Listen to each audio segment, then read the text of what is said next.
मैंने बहुत सोचा कि ये वीडियो बनाऊं या ना बनाऊं, लेकिन फिर मैंने कहा कि चलो बना ही देते हैं। It's my first video in this channel.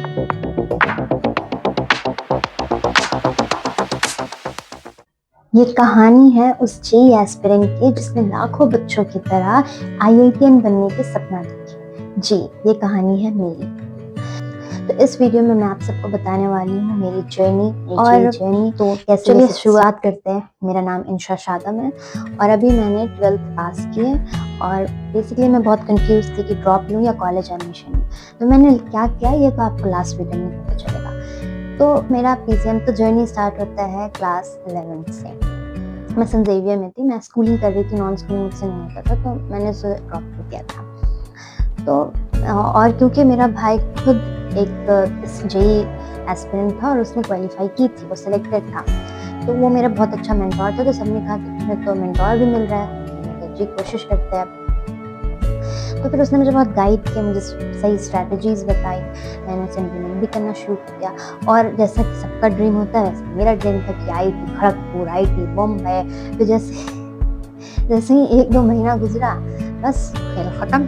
फिर सोचे कि भाई एडवांस तो होगा नहीं, तो कम से कम मेंस टारगेट रख के प्लीज मेंस क्वालिफाई कर लेते। क्लास 11 तो बहुत अच्छा गुजरा, उसमें 4-5 महीना बहुत हाई जोश था, बहुत पढ़ाई करती थी। लेकिन जैसे जैसे दिन बीतते गए मेरी मोटिवेशन भी लो होते गई और मैं बहुत मेंटल प्रेशर से गुजरी, अप्स एंड डाउन इमोशंस होते गए।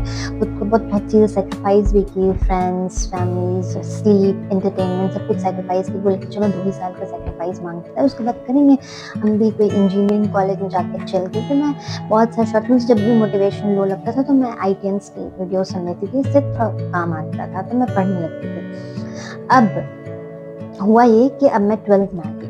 अब जैसे ही मैं 12th में आई तो दोनों प्रेशर के, अब तो बोर्ड्स भी देना है और 12th बोर्ड्स भी देना है और जेई भी देना है, और जेई भी मेंस देना है। तो फिर नवंबर दिसंबर तक ठीक था, मैंने किया। नवंबर दिसंबर फिर से आग लग गया कि यार तो अब तो देना ही करना ही है, अब तो एकदम क्वालिफाई हो जाएगा। फिर जनवरी का मैंने किया तो मेरे नंबर्स ठीक ही ठाक आ रहे थे मॉक टेस्ट उसमें, तो मुझे लगा कि अब तो हो ही जाएगा, मेरा ही सिलेक्शन होगा। तो वहाँ फुल चेकिंग चलती है, मुझे बहुत अच्छा लगता है वहाँ पे। हालांकि हम लोग एक पेन तक नहीं ले जाने दिया था, and it was like new experience for me कि यार इतना यहाँ स्ट्रिक्टनेस ऐसे वैसे। मैंने वहाँ क्वेश्चंस देखे, पहले तो सॉल्व हो गए, पहला क्वेश्चन बहुत खुश हुआ। फिर हुआ क्यों कि 4-5 क्वेश्चन डिफिकल्ट है, तो मैंने कहा तो होता है। फिर स्किप करते गए स्किप होते गया कि फिर अब डर लगने लगा, टाइम देखी तो टाइम भी ज़्यादा नहीं है, तो मैंने कहा फिर बनाई, क्वेश्चंस बन गए कुछ। अब बहुत प्रेशर होने लगा, उस वक्त एग्जाम का प्रेशर था यार कि 2 साल का मेहनत है, कुछ करना भी है। घर में भी बोल के आया कि जेई का एग्जाम देने जा रहे हैं। मैंने तो खुद भी सोचा था कि किसके घर मिठाई भेजना है, अब इज्जत की बात थी तो करना ही पड़ा। तो ये सब हो ही रहा था कि बस फिर खत्म, सर दर्द लास्ट में मैं गिव अप करके मुझसे नहीं हो रहा था। बहुत क्वेश्चन सॉल्व नहीं होते, मतलब कि मैं लिटरली स्क्रीन में देख रही हूँ और मुझे क्वेश्चन समझ ही नहीं आ रही। उस वक्त इतना स्ट्रेस था, इतना मतलब टाइम का लिमिट था कि टाइम क्रॉस होते जा रहा है, टाइम पार होते जा रहा है और वो मंजर मुझे याद है। मतलब इतना प्रेशर था कि मैं क्वेश्चन पढ़ रही हूँ लेकिन मुझे कुछ समझ नहीं आ रहा। तो खैर वो तो एग्जाम एक्सपीरियंस था।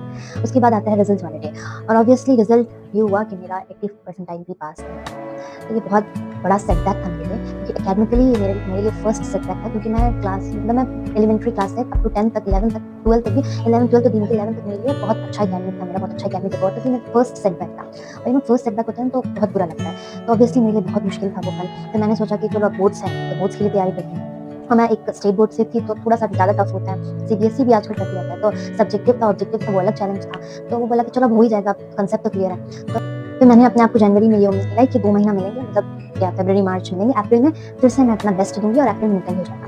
तो ये मैंने सोच लिया। तो फिर मैंने बोर्ड्स में फुल फोकस की। फरवरी का मिड फरवरी से मेरा बोर्ड्स स्टार्ट था, तो मैंने बोर्ड्स में फुल फोकस की। बोर्ड्स के बाद मैंने सोचा कि वहाँ पे सीटी भी भरना था, तो वो भी की। तो ये सब तो चलते रहेगा, लेकिन फिर सबसे बड़ा था कि मुझे उस प्रिपरेशन के दौरान लगा कि JEE was not for me. और ये बोलना मेरे लिए बहुत करेज लगा मुझे, क्योंकि ना मैंने पहले कहा था कि मुझे मतलब एक जीतू भैया का लाइन था कोटा फैक्ट्री में, and I really felt that line. मतलब एक कोटा, हाँ हाँ, तो मुझे फिर मैंने कोटा फैक्ट्री देखा था, तो वहाँ मुझे जीतू भैया का लाइन याद आ गया था कि अगर कच्चे उम्र में कुछ शिद्दत से करते हैं तो जितना दुनिया नहीं हमें फेलियर समझती है, हम खुद इतना समझते हैं। तो लिटरली मुझे बहुत बुरा लग रहा था, मैं वो बहुत फेलियर जैसा समझ रही थी। तो फिर मैंने बहुत करेज लगा मुझे ये एडमिट करने में, कन्फेस करने में कि JEE was not for me. इसलिए मुझे ऐसा लगा क्योंकि उस बीच मैंने बहुत एक्सप्लोरिंग किया, अपने बारे में जाना, खुद को जाना कि मुझे क्या अच्छा लगता है। तो मुझे पता चला कि मेरा इंटरेस्ट वाकई में सोशल स्टडीज़ की तरफ ही था, मुझे पॉलिटिक्स पढ़ना बहुत पसंद था। फिर मैंने कह दिया कि yes, now I am switching my career, now I am switching my stream. अब ये तो मैंने खुद डिसाइड किया। नाउ अब मैं इस डिसीजन को दूसरे को कैसे बताऊँ, ये अलग चैलेंज था। क्योंकि ऑब्वियसली सब क्वेश्चन करेंगे कितना डिग्रेडेशन कैसे है, कि क्या आप एकदम पीसीएम साइंस से आप डायरेक्ट आर्ट्स में आ रहे हो। अभी तो थोड़ा सा था, वो भी जिस फैमिली बैकग्राउंड से मैं बिलोंग करती थी, तो मेरे लिए टफ था अपने इस चीज़ को फेस करना, उसको बताना। क्योंकि मैंने हिम्मत की कि चलो अब डिसाइड कर ही ली हूँ, तो करते हैं कुछ। क्योंकि मैंने फिर ये सोचा एक बार, मुझे वो भी याद दिन है कि मुझे बहुत बुरा लगा था, मुझे हर वो याद दिन है कि मैंने कितनी बार रोए होंगे। कहते हैं ना कि try try but don't cry, ऐसा बिल्कुल गलत है, क्योंकि I cried, I really cried, and it took lot of strength. It took lot of strength from me to stand up again. और मेरी फैमिली ने मुझे बाद में सपोर्ट की, तो ठीक है, मैंने फिर अपने अपने फैमिली को बताया कि मुझे नहीं करना है जेईई।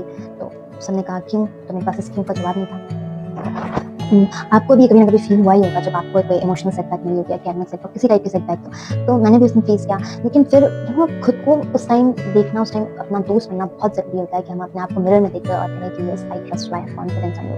क्योंकि फ़र्क नहीं पड़ता कि पूरी दुनिया में कौन विश्वास करें, बिलीव करें या ना करें, लेकिन खुद पे सेल्फ बिलीव होना बहुत ज़रूरी है, तब आप वापस से खड़े हो पाते हैं। तो ये तो था मेरी जर्नी। आपकी कैसी जर्नी है, आप कमेंट सेक्शन में ज़रूर बताइए। और क्या मैंने ये सही की ड्रॉप नहीं, लेकिन जब मैंने सही की अपनी जेईई जर्नी को एंड करके, ये भी मुझे बताइएगा। या फिर कहीं ऐसा ना हो कि क्या मैंने सही की जेईई को छोड़ के, क्योंकि मैंने देखा कि यार जेईई के बाहर भी कोई दुनिया होती है, तो बस इसी के लिए मैंने छोड़ दी। So here it goes, now my JEE journey is and.